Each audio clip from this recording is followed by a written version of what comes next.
Está começando mais um estudo da Bíblia. O guia que utilizamos é este aqui, Descanso em Cristo.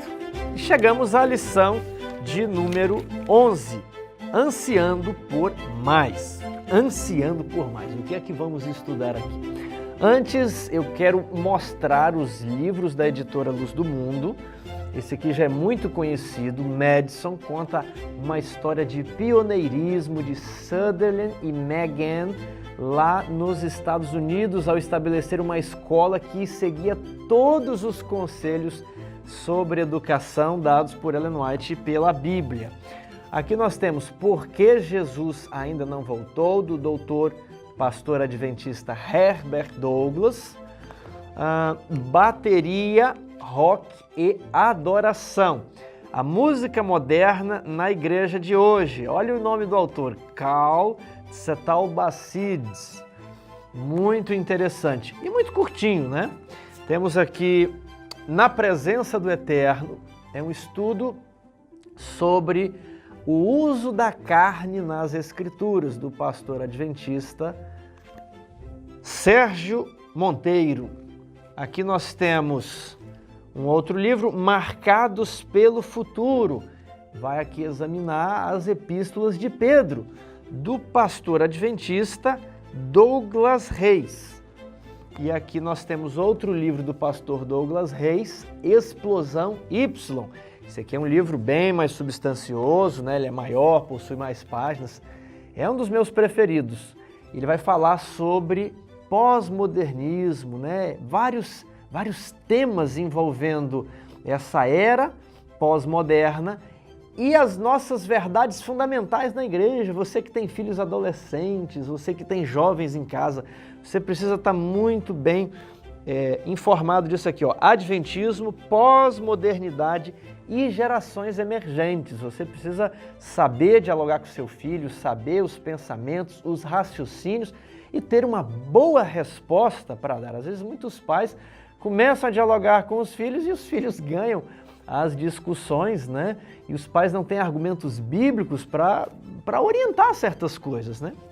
Nós temos aqui o lançamento Adoração, de Levi de Paula Tavares, O Presente do Homem para Deus, que vai envolver como deve ser o nosso relacionamento com Deus. Vai envolver todas essas questões. Eu quero dizer o seguinte, esses livros todos ali, se você adquirir um de cada, você vai ganhar esse aqui de brinde, de presente. Durante todo o mês de setembro, isso aqui é um incentivo para a sua leitura. Ah, Tiago, eu já tenho esse aqui, então ganhe e doe para alguém. Ah, Tiago, eu já tenho alguns desses aqui, então vamos divulgar a mensagem. Esses livros têm preços módicos. Quer ver? Eu só vou dar um exemplo. Esse livro aqui está 2 centavos lá no site. Você acha que ele custou 2 centavos? Ele custou muito mais, mas ele está sendo subsidiado para você não ter nenhuma desculpa em não ler e não se informar. Esse outro aqui, né, Adoração, você vê que é um livro com a capa muito bonita. Isso aqui custou dinheiro, mas ele está ali por R$1 no site. É um valor simbólico para que ele seja divulgado, para que você tenha acesso. Então, o Tiago não está querendo ganhar dinheiro, o Tiago não ganha dinheiro com isso aqui, entendeu? Isso aqui é trabalho missionário, irmãos. Isso aqui dá mais trabalho do que algum retorno, tudo bem? Então fique ali o incentivo.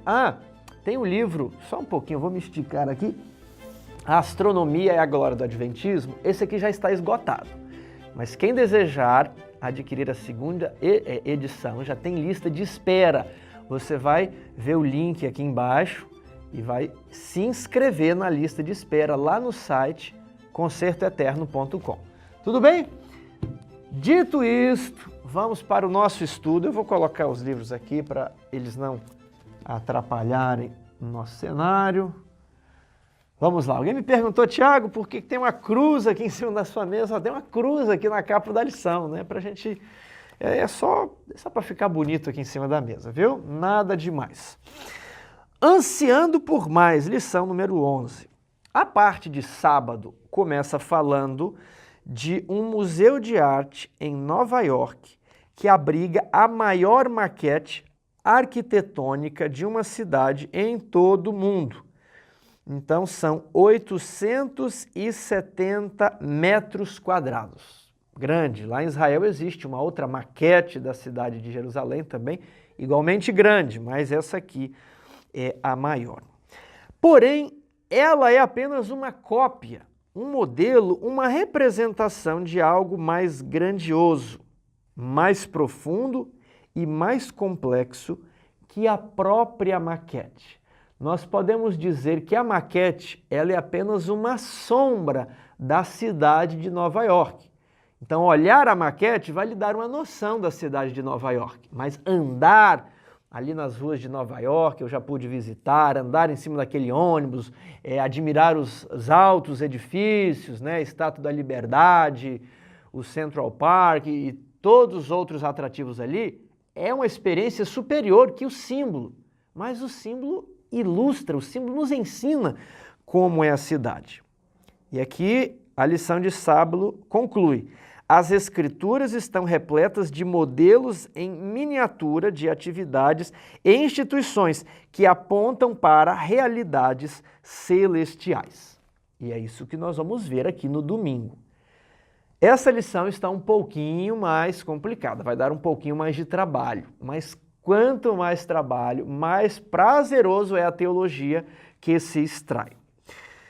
Batizado em Moisés. E a parte de domingo nos remete a 1 Coríntios, capítulo 10. Você deixa aí aberto, 1 Coríntios, capítulo 10. Aqui a lição vai falar sobre tipos, sobre arquétipos. E a Bíblia, ela trabalha com modelos. Assim como lá na cidade de Nova York, existe um modelo em forma de maquete da cidade. A Bíblia ela também vai trabalhar com esses arquétipos. O que é um arquétipo, né? Arre, do grego, quer dizer princípio, né? Origem, princípio, principal. E essa palavra arre, ela vem para o português como arque. Então, você tem o arqui-inimigo, é o inimigo principal, o inimigo original. Então, o arquétipo é o tipo principal, o tipo original, é o modelo primitivo. Então, a Bíblia trabalha com essas ideias. E a Bíblia possui modelos positivos, que devem ser imitados, e modelos negativos, que devem ser evitados, não devem ser imitados. E nós, ao estudarmos os tipos ou os arquétipos, os modelos bíblicos, nós precisamos ter cuidado para nos apegar aos tipos que os autores bíblicos declaram abertamente. Não pode você fazer um negócio secreto, subjetivo, fica nas entrelinhas, não. Os autores bíblicos têm que declarar, olha, aqui temos um tipo, isso aqui, essa realidade, ela era uma sombra do que havia de vir. Então os autores, eles se manifestam claramente sobre os tipos. Tiago, e eu não posso fazer uma aplicação? Pode. Você pode fazer uma aplicação homilética. Mas lembre-se que o estudo dos tipos, ele é exegético. O que é exegético? É técnico. É o sentido pretendido pelo autor e pelo Espírito Santo. Esse é o estudo exegético. O estudo homilético, você vai falar ali de Davi, né? E ali Davi, pela fé, ele foi fiel e jogou a pedra e derrotou o gigante.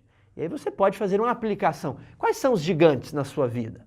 Existem problemas que parecem gigantes? Você pode fazer essa aplicação. Só que isso aqui não era o sentido primário ali pretendido da Bíblia. Essa é uma aplicação que eu fiz utilizando a minha criatividade. E usando a minha criatividade eu posso fazer várias aplicações homiléticas do texto bíblico. Agora, você não pode confundir isso com o estudo da tipologia bíblica, com o estudo das sombras, dos modelos. Não pode fazer isso.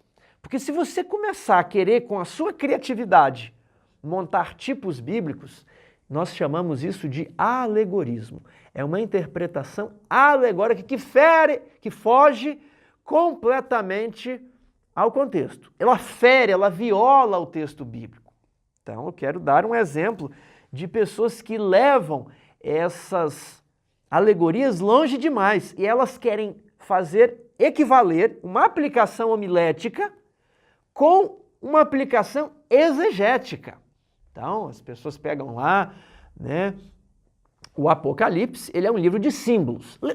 Vocês se lembram do nosso estudo sobre interpretação da Bíblia? Tem uma lição, foram 13 estudos só isso. A nossa regra de ouro é que a Bíblia deve ser interpretada da maneira mais clara, óbvia, do jeito que se lê, a menos que haja um símbolo, uma figura.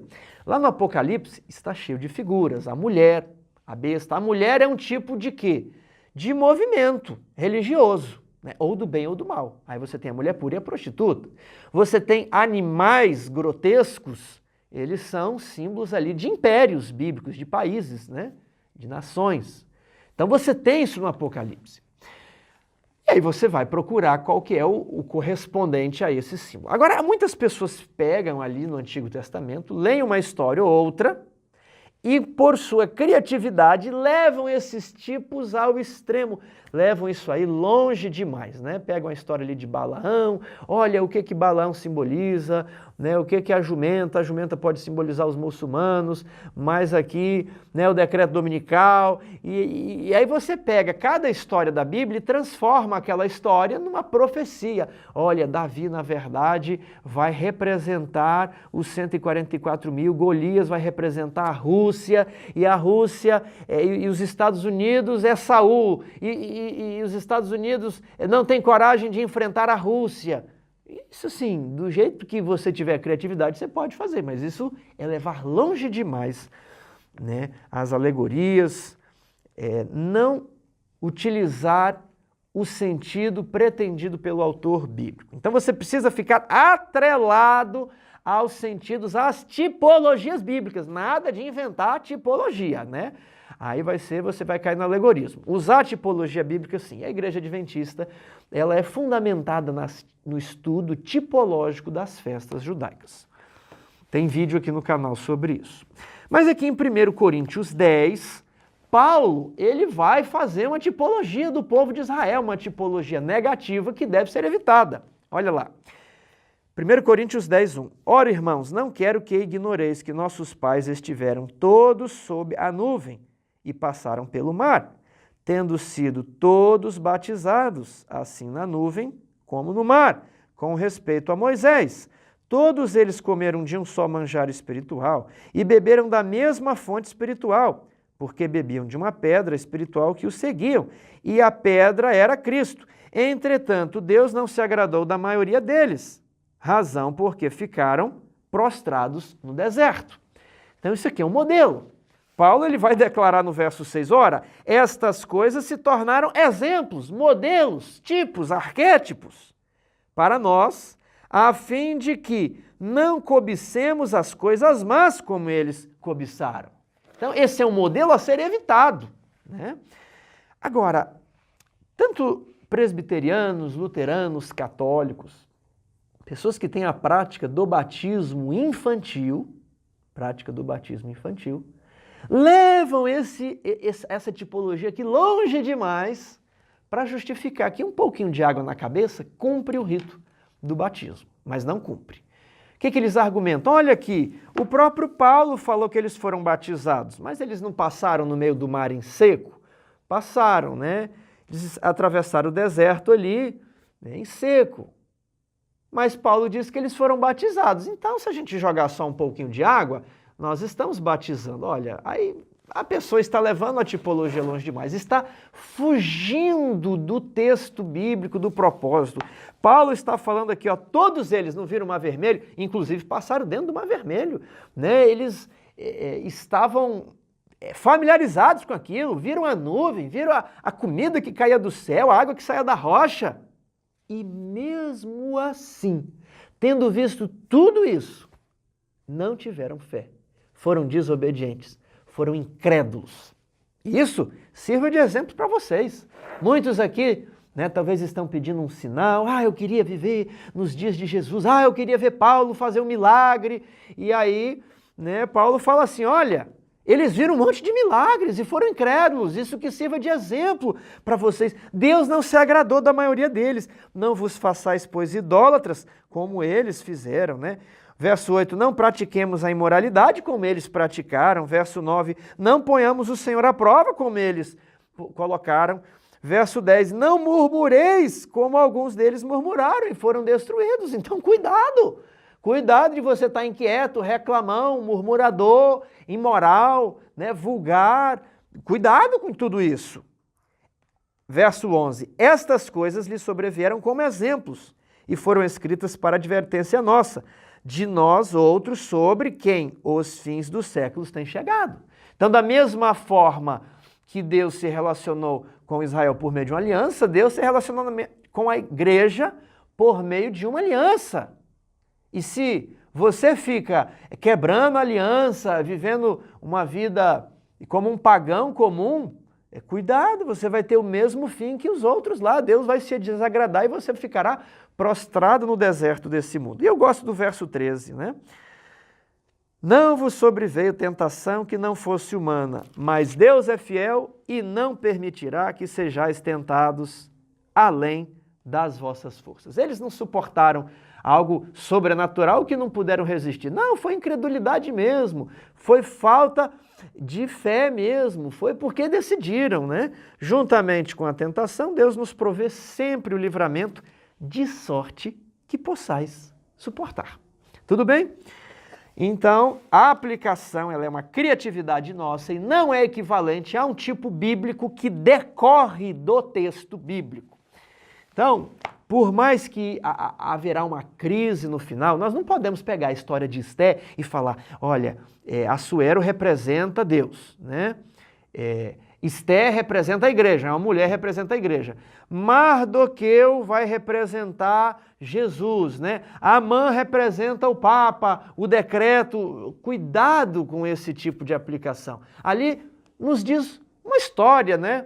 Que nós podemos fazer uma aplicação para o tempo do fim, será difícil, mas tenhamos fé. Mas cuidado em levar os tipos longe demais. Na parte de segunda-feira, a lição vai falar dos rituais e sacrifícios, que também são tipos, tudo bem? E que são tipos muito conhecidos. Pergunta 2. Leia instruções sobre a oferta pelo pecado de um israelita comum. O que aprendemos com esse ritual?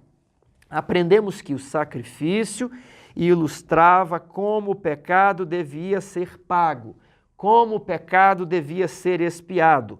Aquele cordeiro ilustrava a obra de Cristo. Aquele cordeiro era um tipo de Cristo. Aquele cordeiro era um modelo de Cristo. Assim como Moisés era um tipo de Cristo, assim como o sacerdote era um modelo de Cristo. Então, todo o ritual do santuário apontava para Cristo e o seu ministério sacerdotal.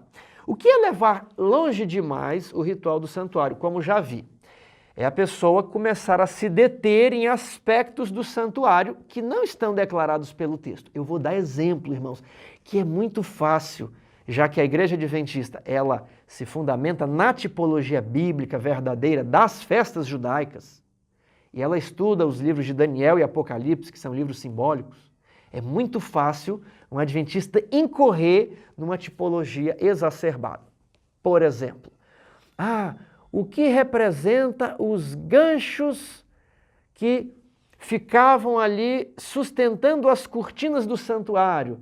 Bem, as cortinas representam a obediência, né? E os ganchos representam a fé. Então a obediência deve estar pendurada na fé. Olha, isso é homilética, isso não é estudo sério de tipologia, tudo bem? Estudo sério de tipologia, ele é declarado aqui no Novo Testamento, quando João, em João 1:29, diz assim, eis o Cordeiro de Deus que tira o pecado do mundo. As Escrituras declaram qual que é o tipo válido. O Cordeiro representa Jesus. João, lá em Apocalipse, diz que o Cordeiro representa Jesus. Tudo bem? Agora, você precisa também prestar atenção na tipologia verdadeira e não perder os detalhes. Um problema que eu vejo hoje é que as pessoas estão se focando em tipologias falsas e não sabendo explicar as verdadeiras e profundas tipologias. Por exemplo, o perdão não era concedido pela morte. do cordeirinho. Mas não era mesmo. O perdão era concedido pela aplicação do sangue pelo sacerdote. E esse sangue era levado ao santuário por meio de duas maneiras. Ou o sacerdote pegava o sangue, né, e passava lá nos chifres do altar e aspergia aquele sangue ali dentro do primeiro compartimento. Ou o sacerdote, ele comia um pedaço de carne. Então, não bastava matar o cordeirinho. Era preciso um sacerdote ministrar, levando aquele pecado até o santuário. Então, o que isso significa para nós? Para ser perdoado, não adianta crer que Jesus morreu na cruz. Eu vou falar aqui bem perto da câmera. Não é suficiente. Tiago, que coisa é essa? Não é suficiente acreditar que Jesus morreu da cruz? Não é suficiente. E eu vou falar claramente para vocês. Quando Jesus fala assim, apartai-vos de mim, vós que praticais a iniquidade, não vos conheço. Oh, mas nós não expulsamos, né, demônios em seu nome, nós não fizemos milagres, nós ensinávamos. Essas pessoas criam que Jesus morreu, mas não é suficiente crer que Jesus morreu. Gente, o diabo tem total certeza que Jesus morreu, ele estava lá do lado. Não é suficiente para perdoar o diabo nem os seus anjos. Né? Anás e Caifás sabem que Jesus morreu, eles mataram Jesus. Pilatos sabe que Jesus morreu. Não é o suficiente para perdoar os pecados dele. Tiago, como é que funciona então? Você precisa não só de acreditar que Jesus morreu, mas você precisa saber e viver de acordo com isso, né? Que Jesus ele vai aplicar os méritos dele lá no santuário celestial. E por isso é preciso que você se arrependa do pecado, é preciso que você confesse o seu pecado e é preciso que você abandone o seu pecado. Ele não te lança em rosto passado. Ele fala, vinde a mim, vós que estáis cansados, eu vos aliviarei. Você está sentindo culpa? Vinde a mim. Esse ritual aqui, o propósito dele era oferecer repouso à mente, descanso de espírito, afastar a culpa. Então, você está com o seu pecado? Vinde a mim, eu vos aliviarei. O seu pecado será transferido para o santuário. Então, nós confessamos o nosso pecado a Jesus, nós nos arrependemos, nos comprometemos a fazer mais. Jesus nos reintegra na aliança, no relacionamento entre nós e Ele. E Ele leva o nosso pecado lá para o santuário. E o pecado é depositado sobre Jesus. Tudo bem? E agora você vai viver uma vida demonstrando, dando provas para o universo, que você é nova pessoa. Isso aqui nós entramos já no juízo investigativo. E aí Jesus vai falar, olha, aquela pessoa, ele se arrependeu e mudou de vida. Está aqui, Senhor, pague o pecado dele. Agora, aqueles que creem em Jesus e vivem como os ímpios, como os pagãos, como os gentios, não é suficiente crer na Jesus. Jesus não vai aplicar o seu sangue para perdoar os pecados desses ímpios. A resposta está lá. Você abre ali, ó, lá em Gálatas capítulo 5, os que praticam as obras da carne não herdarão o reino do céu, os que tais coisas praticam. Podem até crer na morte de Jesus, mas praticam as obras da carne e não possuem o fruto do Espírito. Então, a tipologia ali no Antigo Testamento nos ensinava isso. Você matou o cordeiro, ok. Agora, sem sacerdote, não existe expiação para o seu pecado. Jesus é o sacerdote lá no céu, tanto no ministério do primeiro compartimento, como no segundo compartimento. Existe a ideia de que você tem que alcançar a paz. É por isso que esse assunto aqui na lição. Justificados, pois, pela fé, temos paz.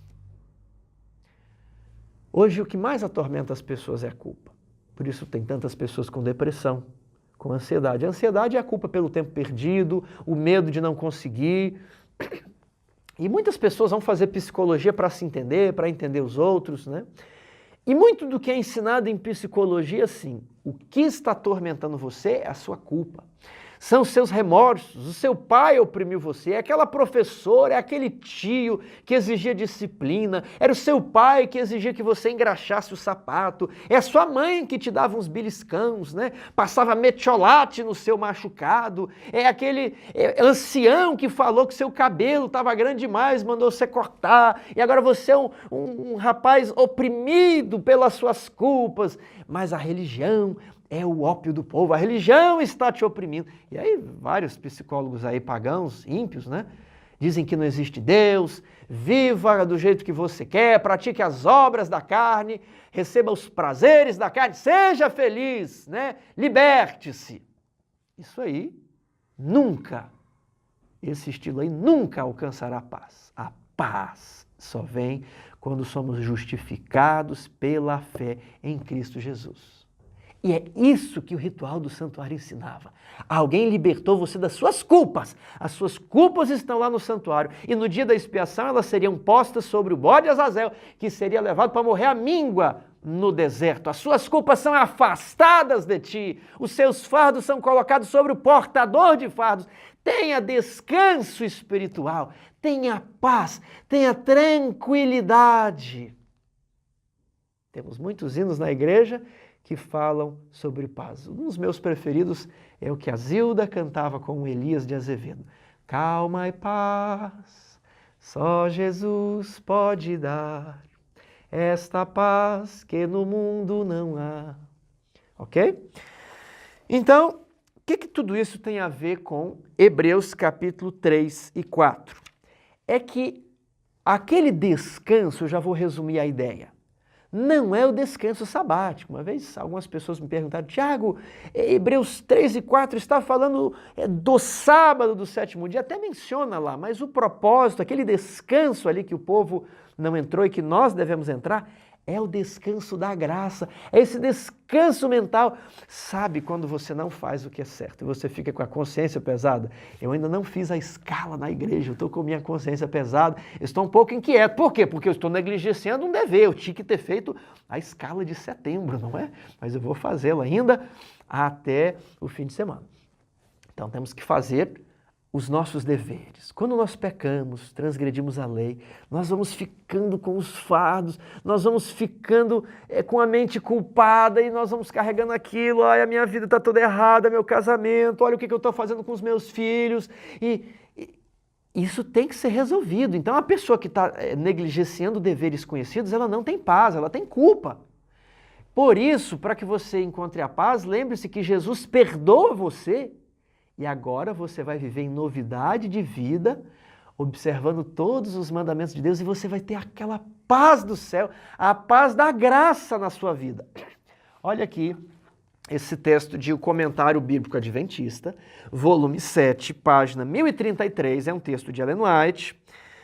Diz assim: descanso mediante o esforço. O descanso aqui mencionado é o descanso da graça, não é o descanso do sábado que está falando aqui. É o descanso da graça obtido ao se seguir a recomendação, do verso 9 ou 11, se não me engano. Esforcemo-nos. Aqueles que aprendem de Jesus, sua mansidão e humildade, encontrarão descanso na experiência de praticar suas lições. Não é na indolência, na comodidade egoísta e na busca do prazer que o descanso é obtido. Esse descanso não é você ficar o domingão aí em cima da cama, no sofá, só mudando os canais pelo controle remoto, pedindo comida pelo aplicativo. Não é esse descanso que aqui está falando. É o descanso de fazer obra de Deus, trabalho missionário, estudo bíblico, visitar órfãos e viúvas nas suas necessidades e a si mesmo manter-se incontaminado do mundo. Trabalhou muito, está cansado, mas tem descanso. É o descanso do trabalho que santifica a alma. Não é na indolência, na comodidade egoísta e na busca do prazer que o descanso é obtido. Aqueles que não estão dispostos a dedicar ao Senhor um serviço fervoroso e amoroso não encontrarão descanso espiritual, nem nesta vida, nem na futura. Somente a partir do trabalho fervoroso advém a paz e a alegria no Espírito Santo, felicidade na terra e glória no porvir. Portanto, trabalhemos. Ela conclui dizendo que devemos falar palavras de ânimos aos nossos amigos, isso que constitui a verdadeira amizade. Então, vou deixar aqui o comentário e eu quero ler com vocês Hebreus 3 e 4. Poderia simplesmente passar a lição, mas o estilo aqui do nosso canal é nos aprofundar. Eu quero que você entenda. Se você entender, professor, você vai saber passar a lição. né? Você vai compreender aquilo, você vai passar de frente para trás, de trás para frente, você vai saber se desvencilhar de perguntas difíceis, você vai estar dominando o assunto. Então, por isso que eu quero ler o texto bíblico. Passar a lição da escola sabatina, numa classe, ser professor, consiste em 3 coisas. Ler o texto, explicar o texto e aplicar o texto. Então, às vezes, a gente pega essa lição aqui de Hebreus 3:4, é um texto difícil. Aí a gente passa a lição, né? Mas ninguém vai conseguir entender o texto. Ele viu a explicação, ele vai para casa, não consigo entender o texto. Né? Aí quando alguém pergunta para ele, Hebreus 3:4, ele não consegue ler e entender. Então, nosso objetivo é ler, para que a pessoa possa ler em casa e também compreender. Então, vamos aqui para Hebreus, capítulo 3 e 4. Eu vou começar do capítulo 3, verso 7. Assim, pois, como diz o Espírito Santo? Aí ele vai citar um texto da Bíblia. Como é que o Espírito Santo está dizendo? Falou para Davi lá no Salmo 95, né? Salmo 95. Aí vem o verso: hoje, se ouvirdes a sua voz, não endureçais os vossos corações, como foi na provocação, no dia da tentação no deserto, onde vossos pais me tentaram, pondo-me à prova. E viram as minhas obras por 40 anos. Isso aqui é o que a gente leu ali de 1 Coríntios 10. Eles estiveram na nuvem, atravessaram o mar vermelho, comeram maná que caia do céu, beberam água que saia da rocha. Eles viram minhas obras, né? Mas estiveram com o coração duro. Onde vossos pais me tentaram, pondo-me à prova, e viram as minhas obras por 40 anos. Por isso me indignei contra essa geração e disse: estes sempre erram no coração. Eles também não conheceram os meus caminhos. Assim jurei na minha ira, não entrarão no meu descanso. O que Deus está falando aqui? Eles não vão entrar na terra prometida, não vão para a terra de Canaã. Ficarão prostrados no deserto. Aí ele termina de citar o Salmo 95 e ele volta. É como se fosse um sermão, ok? O Espírito Santo falou, Salmo 95. Agora vamos voltar aqui, eu vou comentar o que eu li. Tende cuidado, irmãos, verso 12, jamais aconteça haver em qualquer de vós perverso coração de incredulidade que vos afaste do Deus vivo. Assim como Paulo, em Coríntios 1 Coríntios capítulo 10, faz um modelo negativo a ser evitado, aqui também ele está falando, olha, não haja em vós um perverso coração de incredulidade. Cuidado, não imite esse modelo. Pelo contrário, exortai-vos mutuamente cada dia. Quando? Quando? Agora! Hoje! Não deixe passar o tempo, a fim de que nenhum de vós seja endurecido pelo engano do pecado. Como nós somos endurecidos? Nós ouvimos um sermão, lemos um dos testemunhos para a igreja, aí você, puxa, eu tenho que mudar isso aqui, né? Isso aqui é sério. Aí você, semana que vem, não, ó, mês que vem eu vou mudar. Aí você ouve um sermão na igreja, e aí, não, isso aí eu já sabia, né? Eu tinha que mudar. Aí passa um ano, você não muda, e aí, mas será que é bem assim? Aí alguém começa a falar, eu não sei se é bem assim. E aí o seu coração vai ficando endurecido. Por isso o apóstolo aqui fala assim, hoje, né? Hoje, se ouvirdes a minha voz, não deixais o vosso coração ser endurecido, porque nos temos tornado participantes de Cristo. Não é só crer na morte de Cristo, você se torna participante de Cristo. É condicional, ó. Se de fato guardamos firmes até o fim a confiança que desde o princípio tivemos. Enquanto se diz, aí ele cita de novo, hoje se ouvirdes a sua voz, não endureçais os vossos corações, como foi na provocação. Então ele está fundamentando na Bíblia o que ele está explicando aqui no Novo Testamento. Ora, quais os que, tendo ouvido, se rebelaram? Não foram de fato todos os que saíram do Egito por intermédio de Moisés? E contra quem se indignou por 40 anos? Contra o povo de Deus, né? Contra os escolhidos. Não foi contra os que pecaram, cujos cadáveres caíram no deserto? E contra quem jurou que não entrariam no seu descanso, senão contra os que foram desobedientes? Vemos, pois, que não puderam entrar por causa da sua incredulidade. A falta de fé levou a um procedimento errado. A falta de fé leva a um comportamento errado, um comportamento contrário à lei. Tudo bem? E um comportamento contrário à lei também leva à falta de fé. As duas coisas se alimentam. Capítulo 4. Temamos, portanto, que sendo nos deixada a promessa de entrar no descanso de Deus, qual o descanso agora, né? Descanso da graça. Suceda parecer que algum de vós tenha falhado. Porque também a nós, aliás, eu quero explicar isso aqui, olha. Talvez vocês pensam, né, que hoje nós também não vamos entrar no descanso de Deus, que essa promessa aqui falhou. Não. Porque também a nós foram anunciadas as boas novas. Nós também temos uma promessa de descanso. Israel, a promessa de entrar em Canaã. E nós de entrarmos no descanso da graça. Mas a palavra que ouviram não lhes aproveitou, visto não ter sido acompanhada pela fé naqueles que a ouviram. Nós, porém, que cremos, entramos no descanso, conforme Deus tem dito. Assim jurei na minha ira, não entrarão no meu descanso. Aí ele fala, mas espera aí, que descanso é esse que Deus está falando? É que eu já dei aqui a resposta para vocês do descanso da graça, né? Aí ele vai começar a raciocinar, peraí, mas o descanso de Deus é lá na semana da criação, não é? Por que Deus fala que os israelitas não entrariam no seu descanso? Ah, Tiago, é que eles não entraram em Canaã, será? Vamos lá. Não entrarão no meu descanso, embora certamente as obras estivessem concluídas desde a fundação do mundo. Porque em certo lugar assim disse no tocante ao sétimo dia, lá em Gênesis 2. E descansou Deus no sétimo dia de todas as obras que fizera.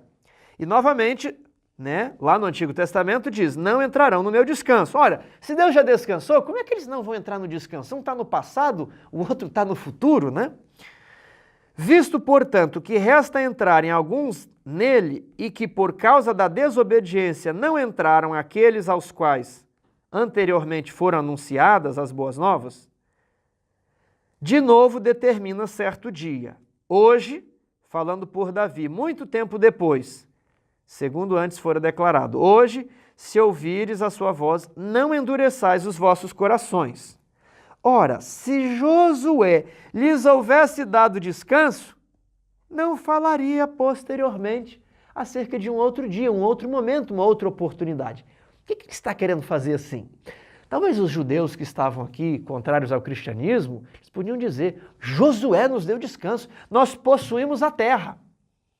E aí ele vai argumentar, ora, Josué não deu descanso não. Porque se Josué tivesse dado descanso, por que Davi lá no Salmo 95 fala que alguns não entrarão no descanso?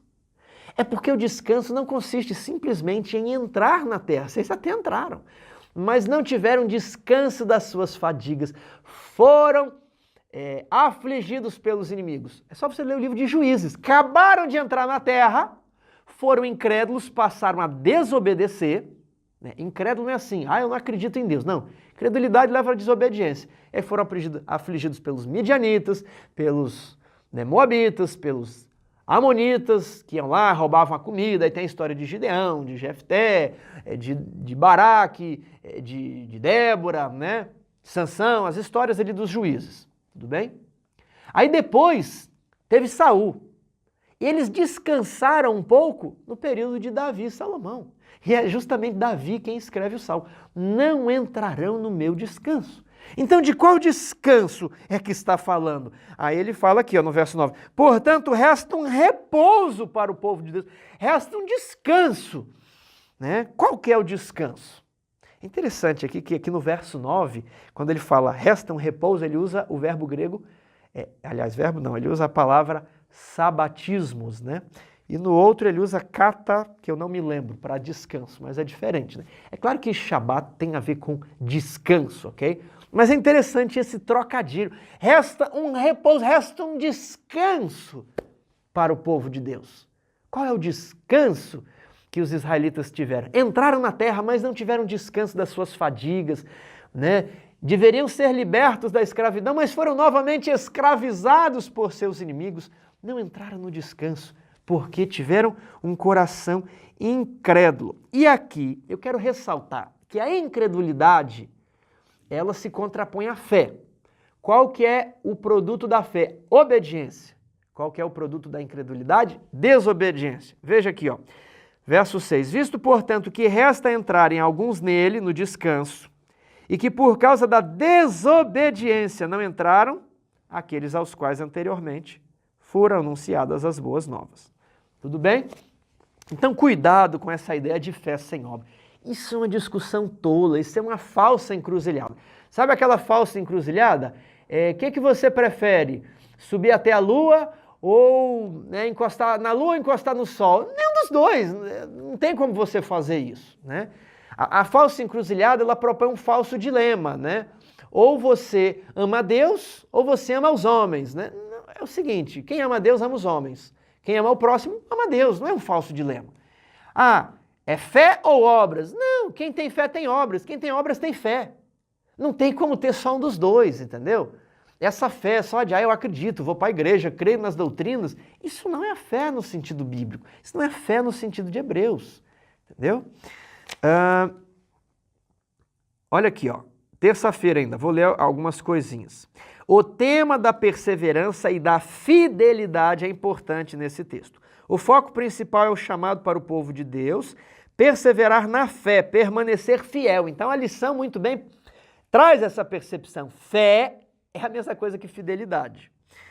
Depois ele fala, Israel ouviu o evangelho, mas a palavra não lhes trouxe proveito. Assim é aquele que tem fé e não tem obras. É uma fé falsa, né? Então, quarta-feira, não endureçam o coração. Qual é a advertência dada em Hebreus 4, 4 a 7? Que alguns não poderão entrar no céu por causa da desobediência. Meu amigo, eu sempre repito isso.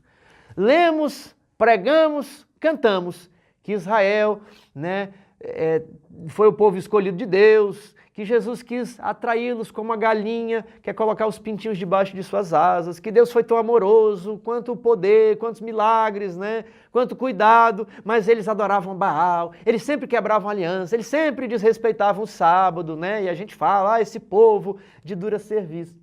Aí não, nós somos a igreja, agora é pela graça, mas aí nós vivemos do mesmo jeito que Israel vivia e esperamos que não seremos levados para o cativeiro. Meus irmãos, esse é o problema, não entraremos no descanso.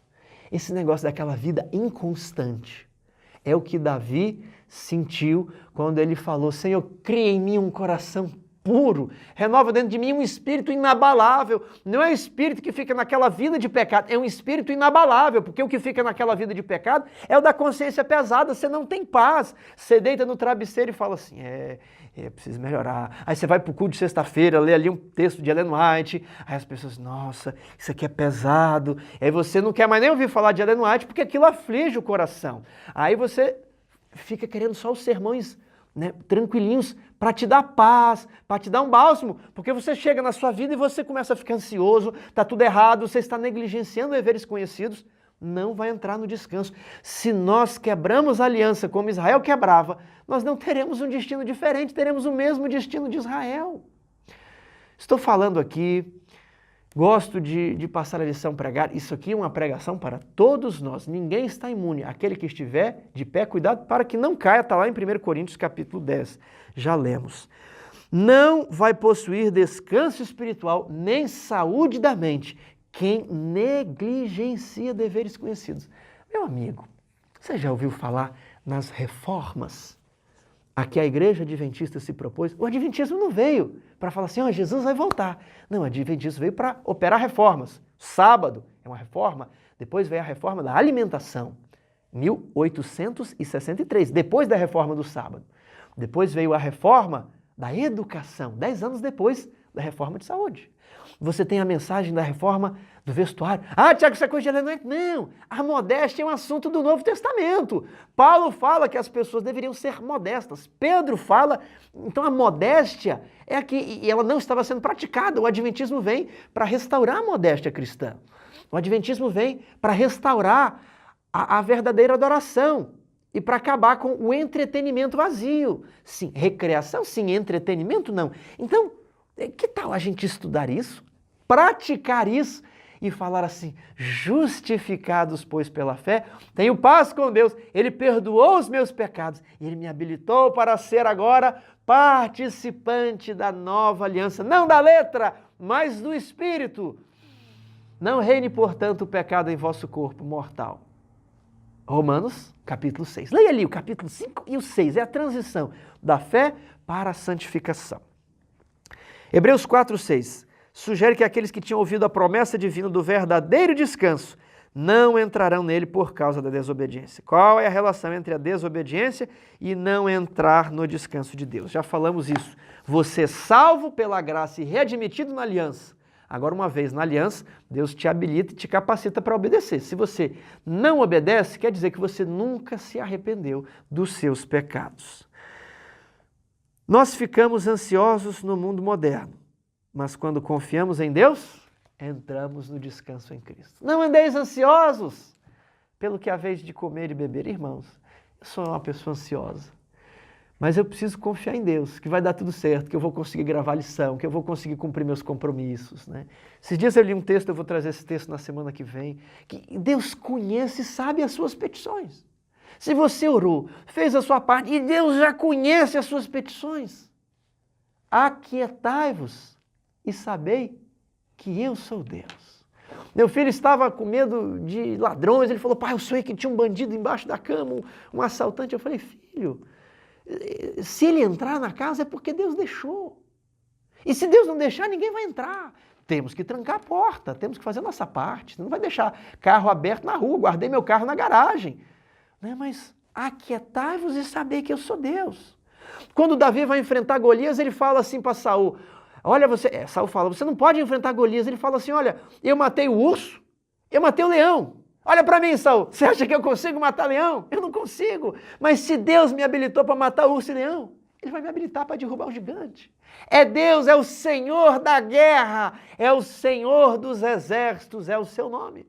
Ele vai pelejar por você. Conquistando uma cidade celestial. O título é muito bom e a lição acabou não explorando esse título. Leia Gálatas 3, verso 26 a 29. Esse aqui é o nosso fechamento. Gálatas 3, verso 26. Pois todos vós sois filhos de Deus, mediante a fé em Cristo Jesus. Porque todos quantos fostes batizados em Cristo, de Cristo vos revestistes. Já pensou você vestir uma fantasia? Já viu essas festas, a fantasia, que as pessoas, né, vestem uma fantasia de super-heróis, de outros, né, ícones da cultura pop? Já pensou você se fantasiar de Jesus? Ó, você se veste, né, entra na roupa de Jesus e fecha o zíper. É isso que está falando. Todos que, mediante a fé em Jesus, todos que foram batizados em Cristo, de Cristo eles se vestiram. Então, se eles estão vestidos de Cristo, está todo mundo com a mesma roupa. Não pode haver nem judeu, nem grego, nem escravo, nem liberto, nem homem, nem mulher, porque todos vós sois um em Cristo. E se você é um em Cristo, você é judeu. E se você é judeu, espiritualmente falando, você é da descendência de Abraão. E se você é da descendência de Abraão, você vai receber a terra prometida. Mas, Tiago, Abraão viveu peregrinando ali na terra. Abraão viveu peregrinando, foi. Abraão nunca tomou posse, Abraão não construiu uma cidade, morou em tendas. E aí o livro de Hebreus vai responder aqui no capítulo 11. Pela fé, Abraão, quando chamado, obedeceu a fim de ir para um lugar que deveria receber por herança. Partiu sem saber por onde ia. Pela fé, peregrinou na terra da promessa. A terra era dele, mas ele peregrinou. Ele não foi dono, ele peregrinou, a terra era dele. Peregrinou na terra da promessa como em terra alheia, habitando em tendas, porque aguardava a cidade que tem fundamentos, da qual Deus é o arquiteto e edificador. Se você é um judeu pela fé em Jesus, porque Jesus era judeu, Jesus é da tribo de Judá, Jesus é descendente de Abraão.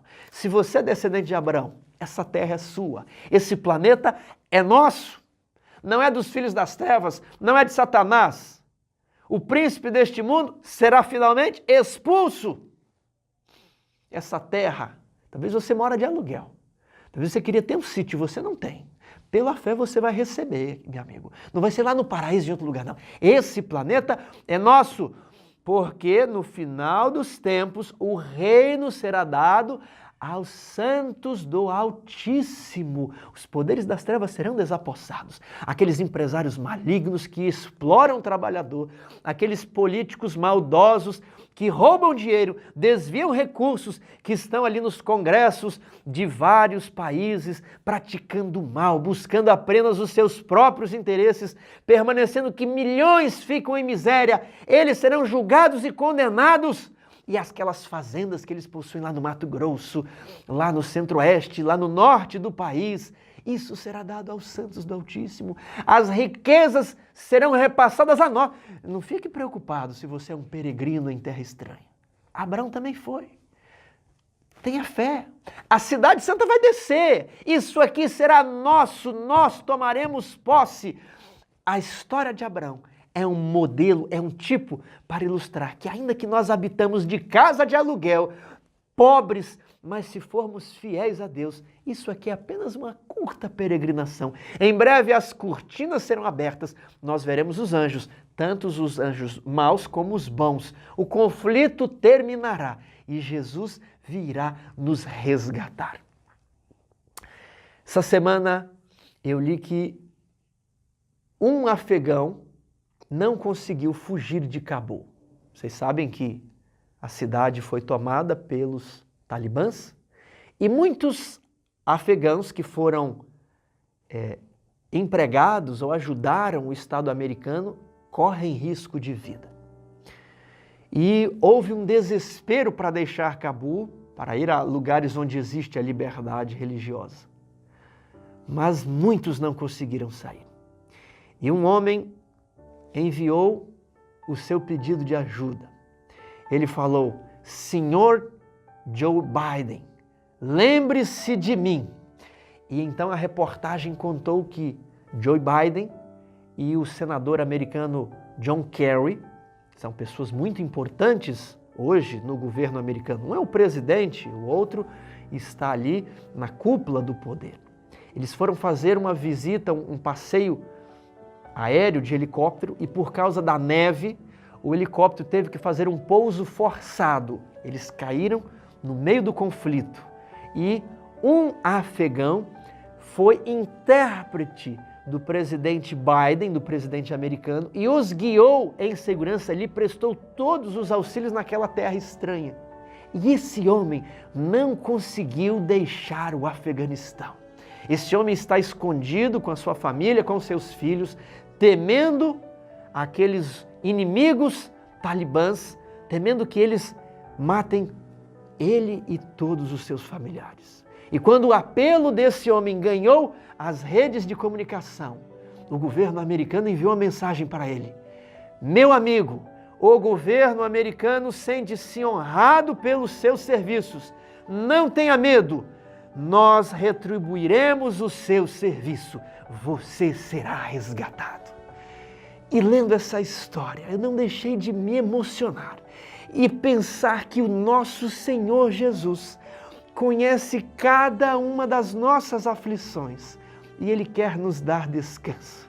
E do mesmo modo que o governo afegão, que o governo americano respondeu àquele afegão, o nosso Senhor Jesus está dizendo: não temas, vermezinho de Jacó. Eu conheço até os cabelos da sua cabeça, eu conheço as tuas boas obras. Não temas, ainda que morras, viverás. Você será resgatado. Nós reconhecemos o zelo e o seu amor pela verdade. Muito em breve, carros de Israel e os seus cavaleiros, anjos em carros gloriosos, resgatarão você. E você estará para sempre comigo. Foste fiel no pouco, sobre o muito te colocarei.